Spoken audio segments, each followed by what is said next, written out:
Got a hardcore question for you. If you weren't able to work tomorrow for a period of time, maybe 3 months, 6 months, 5 years, 10 years, how would you survive financially? How would you survive financially if your income stopped right now? I'm David Seymour. This is the nitty-gritty of selling, and this is the subject that I'm going to address today.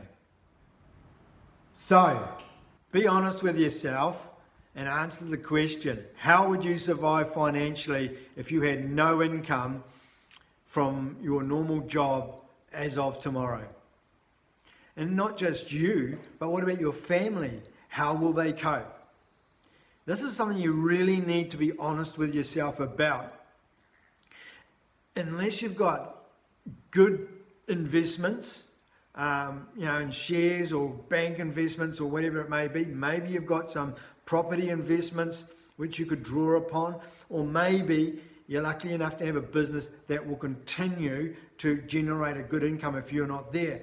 But does it have the financial ability to have good management in place if that had to replace your skills and time and energy? That is something that you need to ask yourself. So why am I talking about this on the nitty-gritty of selling? Well, let me tell you, I've said it before a long time ago, probably 2 or 3 months ago. I talked about how would you cope. And again, I'm just asking that question. How will you cope financially? And the reason I ask is that it's happened to me. Back 3 years ago or so, I started to realize there was something wrong with the way my legs were working. And then in February 2017, I was diagnosed with motor neuron disease, MND, or if you're in America, it's ALS. But what it does, it takes away your ability to move. Now, as a 50-something-year-old person, that was pretty traumatic for me. And it still is traumatic, don't get me wrong. But the good news for me and my family is that we had good, sound insurance in place. But I know from being in this position now that there's a lot of people that are struggling to survive financially. They've had to sell their houses or their properties off and things like that to survive. You don't get a huge sickness benefit. So if you've been a successful business person but haven't made any wise investments or put anything aside for a rainy day, so to speak, financially it can be devastating to lose your income.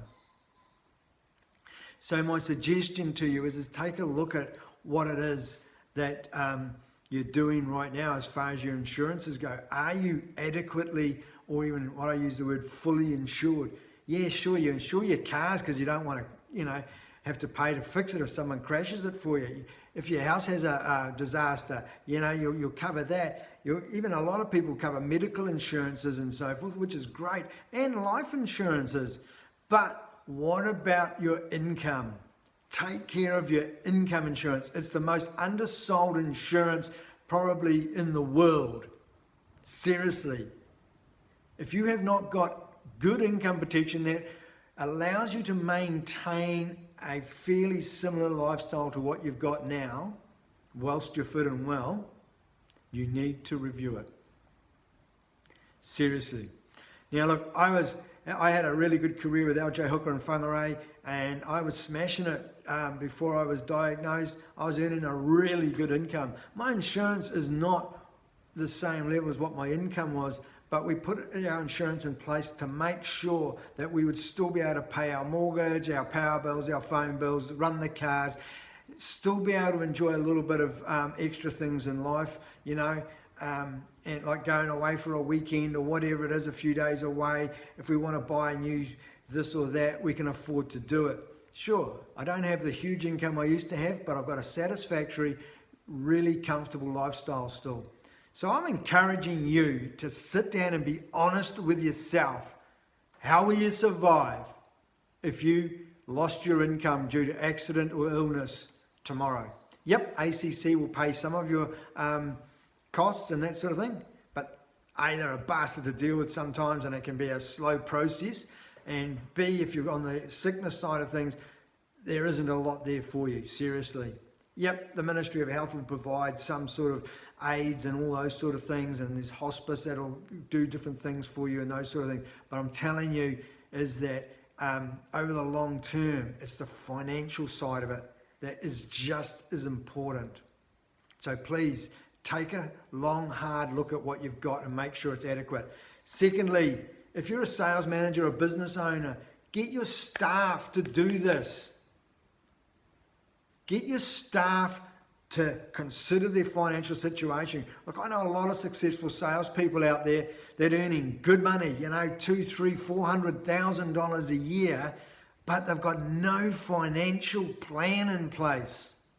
You need to make sure you've got that financial plan in place, and including your insurances being up to date. And look, to cut the price of disability/income mortgage protection covers, you can take excess periods of 3 months, 6 months, even a year probably. If you're an insurance broker, put your message below your details or your contact number, because there's a lot of people that might be interested in your services. If you'd like to talk to me about what it's like and the devastation of it, I'm happy to tell you.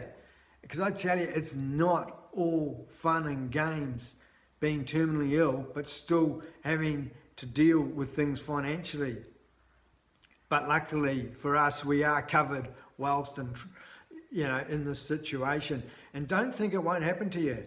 You know, a few years ago, I was running around the hills out in the back country, you know, pest control on the old goats. I loved riding my bike, kayaking. I like going for walks or runs and so forth with my mates or my wife and things like that. I enjoyed being out in the garden. I enjoyed mowing my lawns. But now I spend my life in a wheelchair. Who would have thought that this would happen to me? And so, look, one day, I don't want you sitting there thinking, oh my God, I should have listened to what David Seymour said.